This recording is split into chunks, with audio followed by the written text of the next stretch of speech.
Corey Vitek. Barb Gisela. Paige Hatterley. Tina Gilgan. Laverne Utica. Nikki Horak.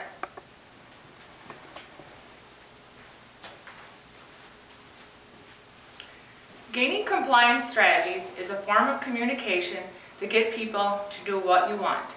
Today, I would like to explain some of my discoveries during my research, such as what gaining compliance strategy is, how we use some of the strategies to our advantage, such as nonverbal communication, altar casting strategy, and a technique called foot in the door. First, I would like to explain what gaining compliance strategy is. It is a form of communication that you use to intentionally get people to do for you in a way that you wish.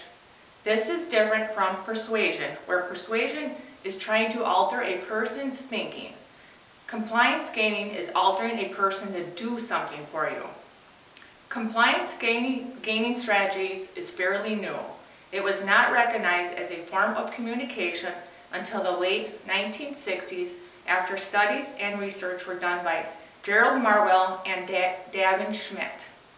There are also many different forms of the strategy that you can choose from. Depending on what it is that you are seeking will determine which one you choose. It is also important to know the kind of audience that you are trying to gain compliance from. Now I would like to explain how compliance gaining strategies could be used non-verbally. Our appearance is one of two ways that I'm going to discuss how we use nonverbal communication to get what we want. In a study by Pamela Peters published in the Pepperdine Dispute Resolution Law Journal, she wrote a paper on gaining compliance through nonverbal communication. In her research, she discovered that nonverbal communication makes up for 55% of our communication. In the study, it showed that if a person is dressed professionally and was considered attractive, we associate that to intelligence, credibility, power, and control. This increases our ability to influence others and in turn get what we want. In addition, body language is another form of communication to achieve our goal in getting what we want. Eye contact and lightly touching someone seems to have a positive means of gaining compliance according to the same study by Pamela Peters. In the research, making eye contact or a gaze indicates a sign of desirability and will indicate a positive vibe. Eye contact is a reliable tool for increasing compliance according to the study.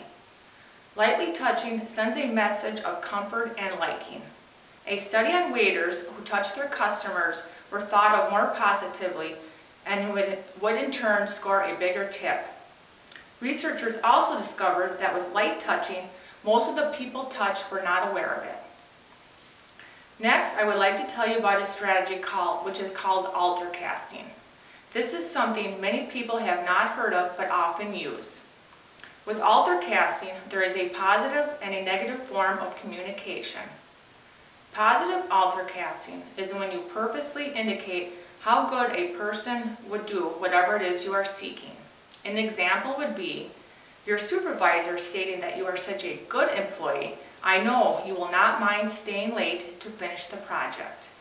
By saying something positive such as good employee, you are gaining compliance.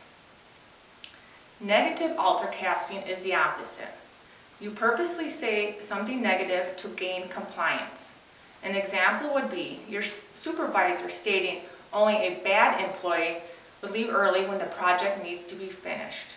You would not want to be thought of as a bad employee, so you comply by staying late. In the studies that have been done, positive altar casting was shown to generate more people to comply than negative altar casting. In addition, there is a technique we might use to get what we want, and that is a technique called foot in the door. This is a simple principle and considered one of the most common. This technique is when you request something small first, building a bond with that person, then asking the larger second request. You increase your likelihood that the person will comply by asking for a smaller request first, then the larger request. This works because people feel helpful by complying with the first request and shifting the individual's self-image so they will be more helpful across the board by doing the second larger request. Also, many of us have heard the saying, just get your foot in the door, when trying to be hired for employment. We would use this technique by accepting the entry-level position with hopes of moving up the ladder to a more sought-out position.